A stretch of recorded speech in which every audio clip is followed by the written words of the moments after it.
Dear students, welcome back once again. Read CG YouTube tutorial classes. So today in this video, NCERT textbook class 10 subject science Karnataka state syllabus subject code 83E chapter 1 chemical reactions and its equations. Continuation of previous class. So, dear students, in this video, chemical reaction. Meaning of chemical reaction: what changes occur when a chemical reaction takes place. ರಾಸಾಯನಿಕ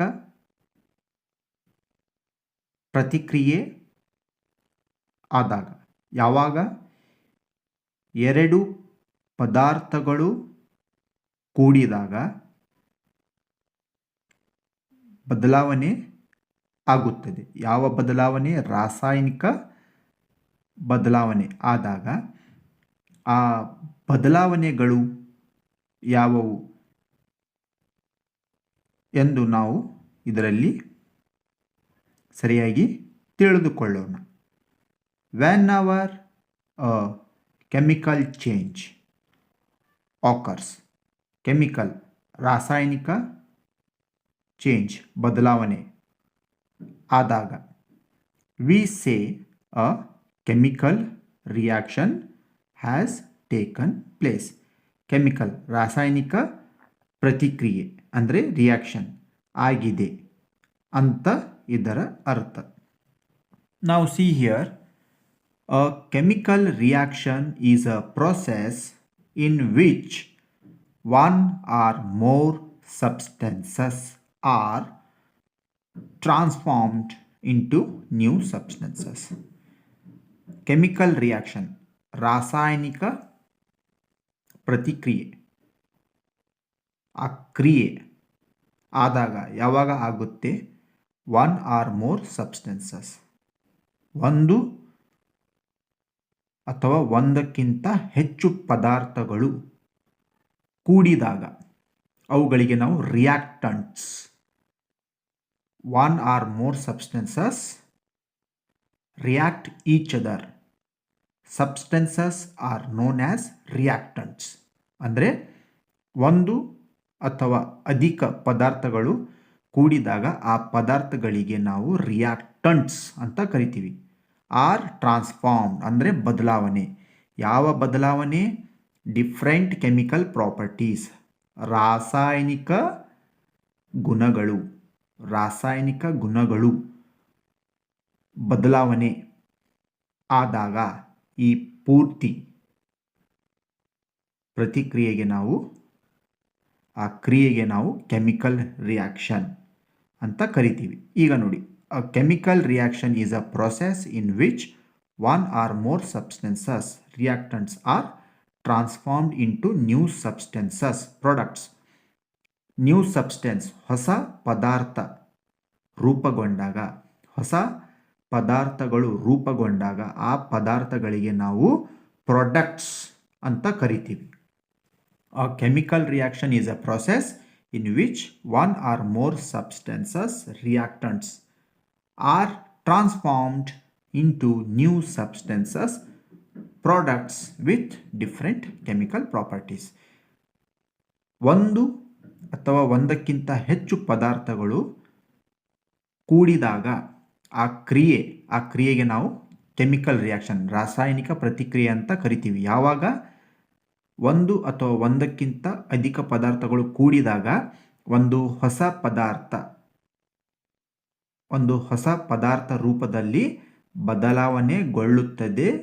ಆ ಹೊಸ ಪದಾರ್ಥ ರೂಪ ಬದಲಾವಣೆ ಆದಾಗ ಅದರಲ್ಲಿ ರಾಸಾಯನಿಕ ಗುಣಗಳು ಸಹ ಬದಲಾಗುತ್ತದೆ.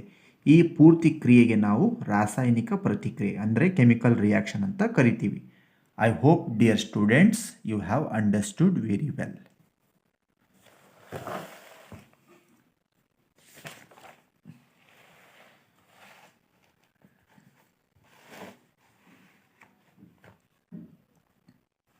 Now, in a chemical reaction, changes occur. Chemical ರಾಸಾಯನಿಕ ರಿಯಾಕ್ಷನ್ ಅಂದರೆ ಪ್ರತಿಕ್ರಿಯೆ. ರಾಸಾಯನಿಕ ಪ್ರತಿಕ್ರಿಯೆ ಇದರಲ್ಲಿ ಚೇಂಜಸ್ ಆಕರ್, ಬದಲಾವಣೆಗಳು ಯಾವುದು? ಚೇಂಜ್ ಇನ್ ಸ್ಟೇಟ್, ಸ್ಥಿತಿ ಬದಲಾವಣೆ. ಸಾಲಿಡ್ ಲಿಕ್ವಿಡಲ್ಲಿ ಇರ್ಬೋದು, ಲಿಕ್ವಿಡ್ ಗ್ಯಾಸಲ್ಲಿರ್ಬೋದು, ಗ್ಯಾಸ್ ಸಾಲಿಡ್ ಆಗ್ಬೋದು, ಸಾಲಿಡ್ ಲಿಕ್ವಿಡ್ ಗ್ಯಾಸ್, ಇವುಗಳಿಗೆ ನಾವು ಸ್ಟೇಟ್ ಸ್ಥಿತಿ ಅಂತ ಕರಿತೀವಿ. ಚೇಂಜ್ ಇನ್ ಸ್ಟೇಟ್ ಸ್ಥಿತಿ ಬದಲಾವಣೆ. ಚೇಂಜ್ ಇನ್ ಕಲರ್ ಬಣ್ಣದಲ್ಲಿ ಬದಲಾವಣೆ. Evolution of a gas, evolution of a gas, release of gas ಅಂದರೆ ಗ್ಯಾಸ್ ಅನಿಲ ಉತ್ಪಾದನೆ ಆಗುವುದು, ಬಿಡುಗಡೆ ಆಗುವುದು. ಗ್ಯಾಸ್ ಅನಿಲ ಬಿಡುಗಡೆ ಆಗುವುದು, ರಿಲೀಸ್ ಆಫ್ ಗ್ಯಾಸ್. ರಿಲೀಸ್ ಅಂದರೆ ಬಿಡುಗಡೆ, ಗ್ಯಾಸ್ ಅಂದರೆ ಅನಿಲ. Evolution of A gas, gas ಉತ್ಪಾದನೆ ಆಗಿ ಬಿಡುಗಡೆ ಆಗುತ್ತೆ. ಚೇಂಜ್ ಇನ್ ಟೆಂಪ್ರೇಚರ್ ಅಂದರೆ ತಾಪಮಾನ. ಟೆಂಪ್ರೇಚರ್ ಅಂದರೆ ತಾಪಮಾನ. ಟೆಂಪ್ರೇಚರ್ ಅಂದರೆ ತಾಪಮಾನ ಬದಲಾವಣೆ ಆಗುವುದು. ಅದು ಬಿಸಿ ಇರುವುದು, ತಂಪಿರ್ಬೋದು. Hot, cold. Hot or cold, ಬಿಸಿ ಇರ್ಬೋದು, ತಂಪಾಗಿ ಇರಬಹುದು. ಸೊ ಚೇಂಜ್ ಇನ್ ಟೆಂಪ್ರೇಚರ್ ತಾಪಮಾನ ಬದಲಾವಣೆ. ಬಿಸಿ ಇರ್ಬೋದು, ತಂಪು ಇರ್ಬೋದು. ಆ ರಾಸಾಯನಿಕ ಕೆಮಿಕಲ್ ರಿಯಾಕ್ಷನ್ ಪ್ರತಿಕ್ರಿಯೆ ಆದಾಗ ಅದರಲ್ಲಿ ತಾಪಮಾನ ಬದಲಾವಣೆ ಆಗುತ್ತದೆ. ಈ 4 ಲಕ್ಷಣಗಳು, ಈ 4 ಲಕ್ಷಣಗಳು ಇವುಗಳಿಗೆ ನಾವು ಅಬ್ಸರ್ವ್ ಮಾಡಿದಾಗ, ಈ ಲಕ್ಷಣಗಳು ನಮಗೆ ಕಂಡಾಗ ಆ ಕ್ರಿಯೆಗೆ ನಾವು ಕೆಮಿಕಲ್ ರಿಯಾಕ್ಷನ್ ರಾಸಾಯನಿಕ ಪ್ರತಿಕ್ರಿಯೆ ಆಗಿದೆ, ಬದಲಾವಣೆ ಆಗಿದೆ ಅಂತ ನಾವು ಹೇಳ್ತೀವಿ. I hope, dear students, you have understood very well that in a chemical reaction changes occur. Types of changes: change in state, change in color, evolution of a gas, change in temperature. These all 4 changes or any one change occurs in a reaction, we state that it is a chemical reaction because change or changes occurred in a reaction. Now see here,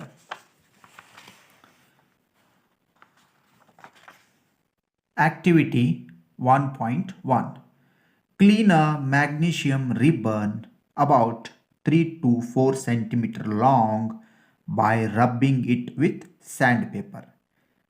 ಇಲ್ಲಿ ನಾವು magnesium ರಿಬ್ಬನನ್ನು ತೆಗೆದುಕೊಳ್ಳಬೇಕು.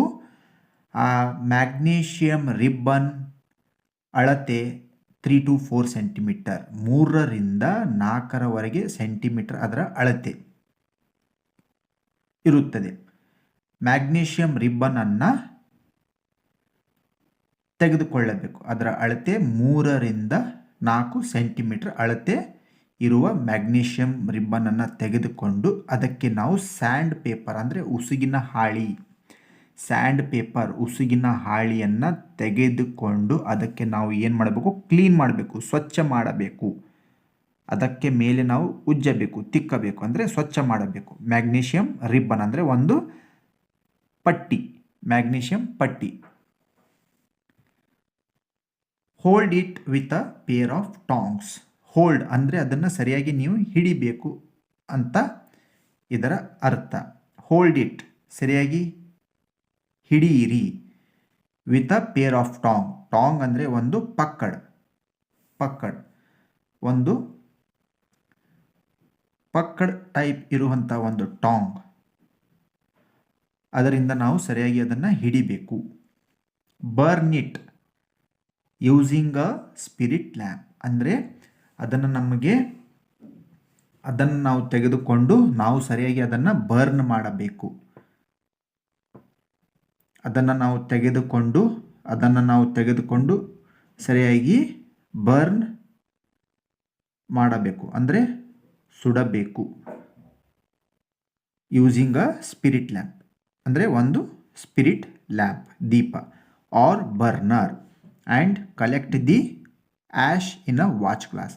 Ash ಅಂದರೆ ಬೂದಿ, ಆ ಬೂದಿಯನ್ನು ನಾವು ಒಂದು ಕಾಜಿನ ಕಪ್ಪಿನಂತೆ ಇರುವ ಕಾಜಿನ watch glass, ಅಂದರೆ ಕಾಜಿನ ಕಪ್ಪಿನಂತೆ ಇರುವಂಥ ಆ ಒಂದು ಇದಕ್ಕೆ ನಾವು ವಾಚ್ ಗ್ಲಾಸ್ ಅಂತ ಲ್ಯಾಬೊರೇಟರಿ ಭಾಷೆ, ಸೈನ್ಸ್ ಭಾಷೆಯಲ್ಲಿ, ನಾವು ಇಂಗ್ಲೀಷ್ ಭಾಷೆಯಲ್ಲಿ ಕರಿತೀವಿ. Hold it with a pair of tongues ಅಂದರೆ ಒಂದು ಪಕ್ಕಡ್, ಅದರಿಂದ ಸರಿಯಾಗಿ ಹಿಡಿದು ಏನು ಮಾಡಬೇಕು, ಸ್ಪಿರಿಟ್ ಲ್ಯಾಂಪ್ ಅಂದರೆ ಒಂದು ಸ್ಪಿರಿಟ್ ದೀಪ ಅಥವಾ ಒಂದು ಬರ್ನರ್, ಅದಕ್ಕೆ ಹಿಡಿದು ಬರ್ನ್ ಇಟ್ ಅಂದರೆ ಸರಿಯಾಗಿ ಅದನ್ನು ನೀವು ಬರ್ನ್ ಮಾಡಿ ಅಂತ ಹೇಳ್ತಾ ಇದೆ ಈ ವಾಕ್ಯದಲ್ಲಿ. ಆ್ಯಂಡ್ ಕಲೆಕ್ಟ್ ದಿ ಆ್ಯಶ್, ಅದು ಸರಿಯಾಗಿ ಸುಟ್ಟಾಗ, ಬರ್ನ್ ಆದಾಗ ಅದು ಬೂದಿಯಾಗಿ ಕನ್ವರ್ಟ್ ಆಗುತ್ತದೆ. ಆ ಬೂದಿಗೆ ನಾವು ಆ್ಯಶ್ ಅಂತ ಕರಿತೀವಿ. ಕಲೆಕ್ಟ್ ಅಂದರೆ ಅದನ್ನು ಸರಿಯಾಗಿ ನೀವು ಏನು ಮಾಡಬೇಕು, ಕಲೆಕ್ಟ್ ಅಂದರೆ ಹಿಡಿದಿಟ್ಟುಕೊಳ್ಳಿ. ಅದರಲ್ಲಿ ವಾಚ್ ಗ್ಲಾಸ್, ಒಂದು ಕಾಜಿನ ಒಂದು ಕಪ್ ಟೈಪ್ ಇರುತ್ತೆ, ಆ ವಾಚ್ ಗ್ಲಾಸಲ್ಲಿ ನಾವು ಹಿಡಿದಿಟ್ಟುಕೊಳ್ಳಬೇಕೆಂದು ಹೇಳ್ತಾ ಇದೆ ಪುಸ್ತಕ ಭಾಷೆಯಲ್ಲಿ. ಬರ್ನಿಂಗ್ ಆಫ್ ಅ ಮ್ಯಾಗ್ನೀಷಿಯಂ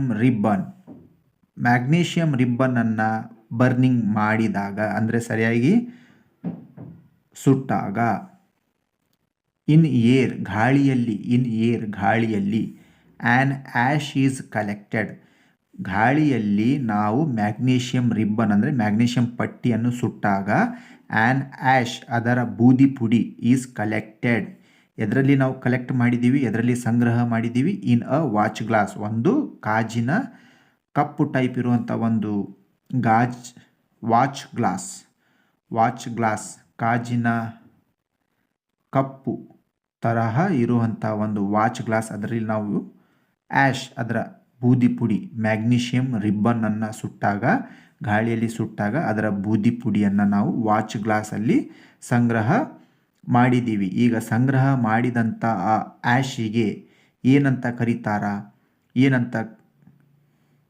ಕರೀತಾರ ಅಂತ ಹೇಳ್ತಾ ಇದೆ. Known as magnesium oxide. Burning of a magnesium ribbon in air. Burning of a magnesium ribbon in air, and ash is collected in a watch glass known as magnesium oxide. So ಆ magnesium ribbon ಪಟ್ಟಿಯನ್ನು ಗಾಳಿಯಲ್ಲಿ ಸುಟ್ಟಾಗ ಅದು ಬೂದಿ ಆಗುತ್ತದೆ. ಆ ಬೂದಿಯನ್ನು ನಾವು watch ಗ್ಲಾಸಲ್ಲಿ ಸಂಗ್ರಹ ಮಾಡಿದಾಗ ಆ ಬೂದಿ ಪುಡಿಗೆ ನಾವು ರಾಸಾಯನಶಾಸ್ತ್ರ ಭಾಷೆಯಲ್ಲಿ ಆ ಬೂದಿ ಪುಡಿಗೆ ನಾವು ಅದರ ಹೆಸರು ಮ್ಯಾಗ್ನೀಷಿಯಂ ಆಕ್ಸೈಡ್ ಅಂತ ಕರಿತೀವಿ. I hope, dear students, you have understood very well. Now see here.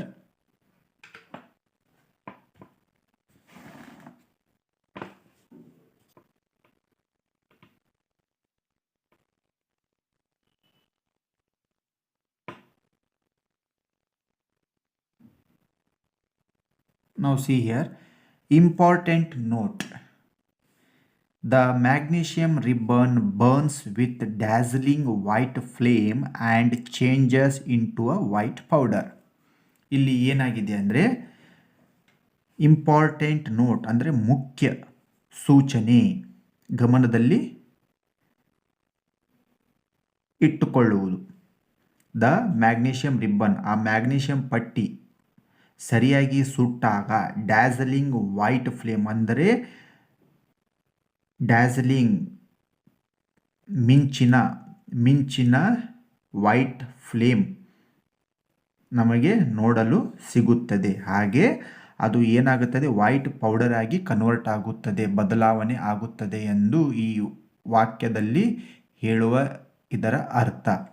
The powder is magnesium oxide. ನಾವು ಕಲೆಕ್ಟ್ ಮಾಡಿರುವಂತಹ ಆ ಆ್ಯಶ್ ಬೂದಿ ಪುಡಿ ವೈಟ್ ಪೌಡರ್, ಅದಕ್ಕೆ ಹೆಸರು ಏನಿದೆ, ಮ್ಯಾಗ್ನೀಷಿಯಂ ಆಕ್ಸೈಡ್ ಅಂತ ಕರಿತೀವಿ. ಯಾಕೆ ಮ್ಯಾಗ್ನೀಷಿಯಂ ಆಕ್ಸೈಡ್ ಅಂತ ಕರಿತೀವಿ?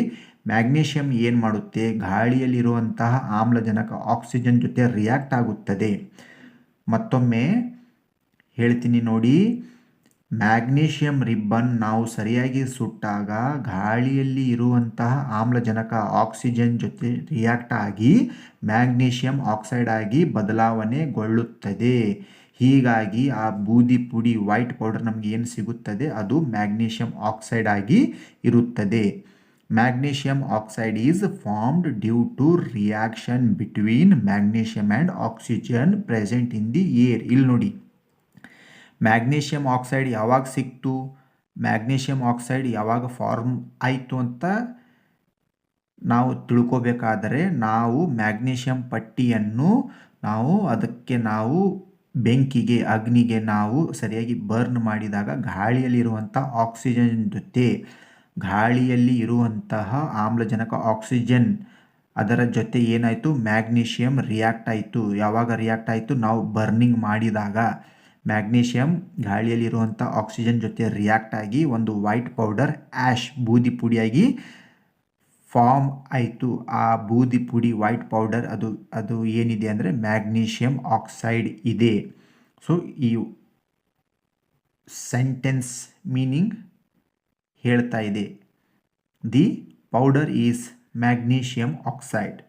The powder is magnesium oxide when magnesium oxide is formed due to reaction between magnesium and oxygen present in the air. When burning takes place, a reaction occurs between magnesium and oxygen and we obtain magnesium oxide in a form of an ash or a white powder. I hope, dear students, you have understood very well. Now see here, word pada equation. Magnesium plus oxygen, magnesium oxide, magnesium reactant, oxygen reactant, magnesium oxide is a product. Magnesium oxygen are reactants. Magnesium oxide is a product. Chemical equation, ರಾಸಾಯನಿಕ equation. Mg, magnesium formula ಅದರದ್ದು symbol Mg, magnesium symbol Mg, oxygen O2, MgO. See here, Mg magnesium, O2 oxygen, MgO. So MgO2, magnesium oxygen, here substances known as reactants, here MgO, magnesium oxide, substance known as product. I hope, dear students, you have understood very well. Now see here a figure.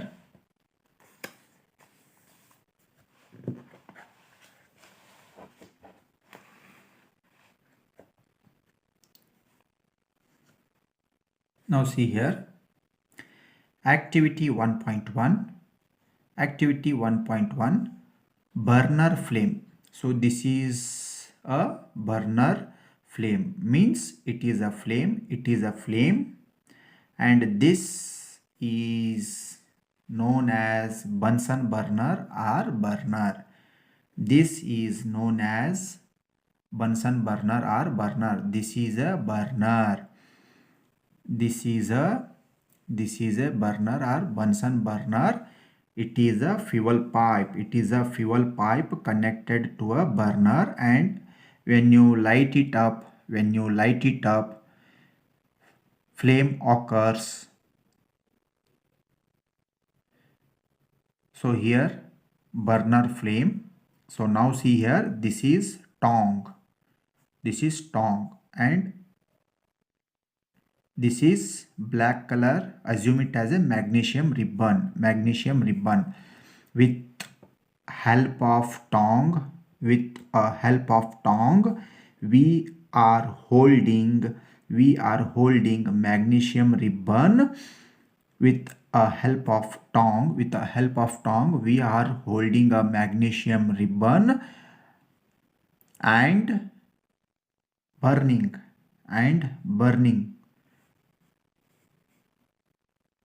burning in a fire burner flame. Now see here, the surrounding around flame, dazzling white flame occurs when you burn magnesium ribbon, holding it in a tongue. Burning magnesium ribbon in a burner flame, you will come to see dazzling white flame. Now see here, when this magnesium ribbon burns, immediately it reacts with oxygen present in air and transform into an ash white powder known as magnesium oxide, which we are collecting in a watch glass, which we are collecting in a watch glass. ಅಂದರೆ ಈ watch glass ಒಳಗಡೆ ನಾವು ಏನು ಮಾಡ್ತಾ ಇದ್ದೀವಿ, ಈ magnesium ರಿಬ್ಬನನ್ನು burn ಮಾಡಿದಾಗ ಅದು ಆಕ್ಸಿಜನ್ ಜೊತೆ ರಿಯಾಕ್ಟ್ ಆಗುತ್ತೆ. ಆ್ಯಂಡ್ ಆ್ಯಶ್ ಬೂದಿ ಪುಡಿಯಾಗಿ ಕನ್ವರ್ಟ್ ಆದಾಗ ಆ ಬೂದಿ ಪುಡಿಯನ್ನು ನಾವು ಇದು ವಾಚ್ ಗ್ಲಾಸ್ ಇದರ ಒಳಗಡೆ ನಾವು ಕಲೆಕ್ಟ್ ಮಾಡ್ತೀವಿ. So this is a figure.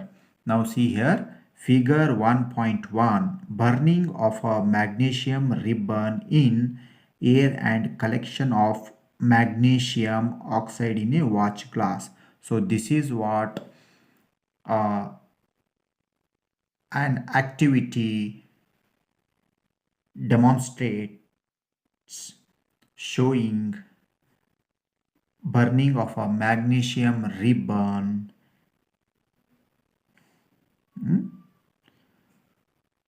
and collection of magnesium oxide in a watch glass. So here state changes, then come color changes. So this activity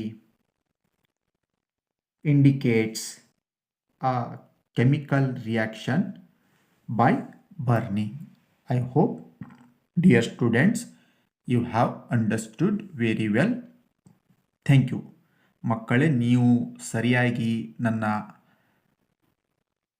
ಮಾತುಗಳನ್ನು ಅರ್ಥ ಮಾಡಿಕೊಂಡಿರಿ ಹಾಗೂ ನಾನು ಸರಿಯಾಗಿ ನಿಮಗೆ ಈ ವಿಷಯವನ್ನು ತಿಳಿಸಿದ್ದೀನಿ ಅಂತ ನಾನು ಭಾವಿಸ್ತೀನಿ. ಧನ್ಯವಾದಗಳು.